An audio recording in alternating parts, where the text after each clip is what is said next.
ዛሬ የምናብራራው ይሄ በግልጽ አማራው መንቃት አለበት። በጣም ጥሩ ይሰማችኋል። ሁላችሁም እስኪ 10 ጊዜ ሼር አድርጉ። 30 ወይ 25 ደቂቃ ብቻ የምናገረው ፖለቲካ ነው የምናገረው፣ የሚጠቅም ነገር ነው የምናገረው። አማራን ይጠቅማል ብዬ ስላሰብኩ ነው። ስለዚህ ሁላችሁም ሼር እንድታረጉኝልኝ እጠይቃለሁ። በጣም ጥሩ። እዚህ አካባቢ ግርግር ስላለ ወክ እያደረግን መነጋገር እንችላለን። ስራ ቦታ ስለሆንኩ ነው። ዞሮ ዞሮ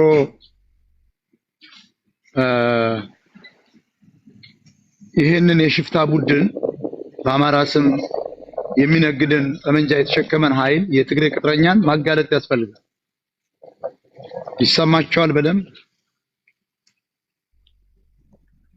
ይሰማቸዋል? ኦኬ፣ በጣም ጥሩ። አሁን የአማራ ህዝብ ከፍተኛ ሰቆቃ ውስጥ ነው ያለው። በፋኖ ስም የተደራጀው አማራን ይገላል። አማራን እየገደለ ነው። ይሄ የሽፍታ ቡድን ነው። ይሄ ፋኖ አይደለም፣ ስርዓትም የለውም፣ ለውጥ አያመጣም፣ አባይንም ሊሻገር አይችልም። የበግ ሌባ ነው። ይሄንን በየሰፈሩ የተሰባሰበ ኃይል ማጥፋት ያስፈልጋል።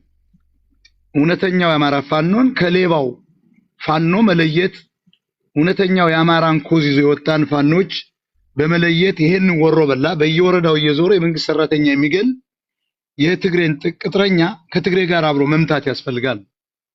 ይሄንን እታገለዋለሁ። ይሄን መታገል አለብን። ወንድሞቻችን እየፈጀ ነው። አማራ ለአማራ እየተገዳደለ ነው። ምንም ዓላማ የለውም። ስራው ገንዘብ መሰብሰብ ነው።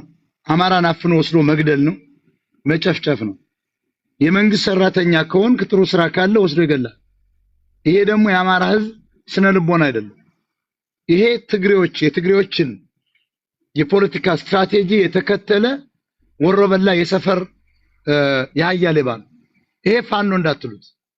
ይሄ ፋኖ ነው ካላችሁ የፋኖን ክብር፣ የፋኖን ማዕረግ፣ የፋኖን ጀግንነት አማራ እየካደ ነው። ኢትዮጵያዊ እየካድክ ነው። ፋኖ ለኢትዮጵያ ህዝብ የደማ አጥንቱን የከሰከሰ ደሙን ያፈሰሰ ኃይል ነው። ሁላችሁም ሼር አድርጉ። ምን አባት ከሼር ማታረጉ ታፕታፕ ኮፕሊንግ ከኮፍያ እስከ አንበሳ ሚዲያውን እያገዝክ ትቀጥላለህ። እኛ ለህዝባችን የሚጠቅም ለኢትዮጵያ የሚጠቅም ነገር ነው የምናስበው።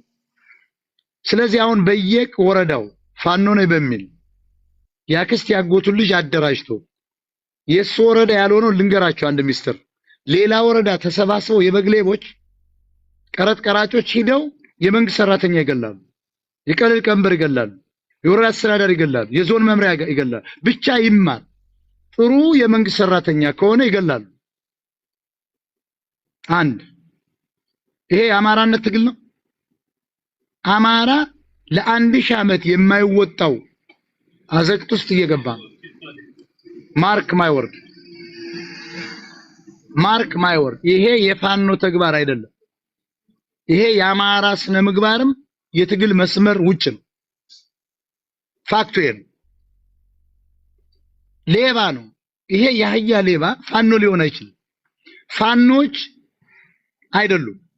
ለአማራ ህዝብ ኮዝ የወጡ ሰዎች አይደሉም። ትክክለኛው ፋኖ ህወሓትን ብትሆን አይገልም።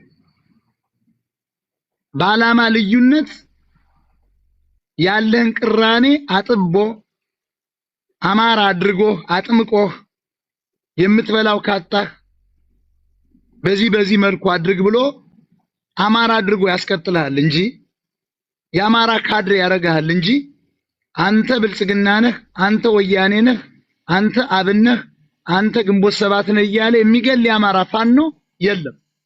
ማሳያው የአብይን ጦር ቀልበው ስጋ እየቀለቡ የገበሬ እናቶችን ገበሬውን የጨፈጨፉ ምሁራን የጨፈጨፉትን እንጀራ እያበላ የሚሸኝ ፋኖ ነኝ የሚል የሰፈር ወጠጤ ፋኖ ሊሆን አይችልም። ይሄ የትግሬን ተልኮ የኤርትራያኖችን ተልኮ ይዞ የሚንቀሳቀስ የህወሓት ፋኖ ነው። እመነኝ። አሁን አማራ እያለቀ ነው። በየቀበሌው አሁን ሰዴ ወረዳም ይባላል። መሪዎች የብልጽግና መሪዎች የተባሉ የተቀመጡት ወጣቶች ናቸው። የተማሩ ወጣቶች 27 ሰው አካባቢ ወስደው ረሽነዋል። ይሄ ትግል ነው አይደለም? ይሄ ዓላማው የማን ነው? አማራ ማን ነው እያጋደለው ያለው? እና አብይ ኦህዴዶችና ወያኔና ሻዕቢያዎች ተባብረው ነው። አማራ ለአማራ ሽመልስ አብዲሳ እኮ ተናግሯል። እኛ ተኩስ መተኮስ አያስፈልግም፣ እኛ አማራን ለአማራ እያጫረስነው ነው ብሎ እኮ በዝግ ስብሰባ ተናግሯል። እኔ የነገርኳችሁ የዛሬ 2 ዓመት ተኩል ይሄንን ነው። የዛሬ 3 ዓመት የነገርኳችሁ ይሄንን ነው። የዛሬው ፋኖ የምታዩት ፋኖ አይደለም። ፋኖች ትክክለኛ ፋኖች ለአማራ ሕዝብ የሚቆሙ ያለው መንግስትም ቢሆን ሲቪል ሰርቫንት ማለት የመንግስት ስራ አስፈጻሚ ማለት ፋኖ የሚባለው ኃይል ቢያሸንፍ የራሱ የመንግስት ሰራተኛ ይኖረዋል እኮ። ታዲያ ያ የመንግስት ሰራተኛ ነገ ልንገለው ነው? የመንግስት ሰራተኛ ማለት የመንግስት ፖሊሲ ስራ አስፈጻሚ ነው። የመንግስትን ፖሊሲ የሚያስፈጽም ነው። ባላደጉ ሀገሮች ሲቪል ሰርቫንት ነው የሚበዛው። የመንግስት ደሞዝተኛ ነው፣ መምህር ነው፣ ሐኪም ነው፣ የዞን አማካሪ ነው፣ የወረዳ አማካሪ ነው፣ ሊቀመንበር ነው። ልጆቹን የሚመግበው ከደሞዝ ክፍያ ነው። ይሄንን እንዴት እውነተኛው ፋኖ ይሳነዋል ብዬ አላስብም። እነዚህ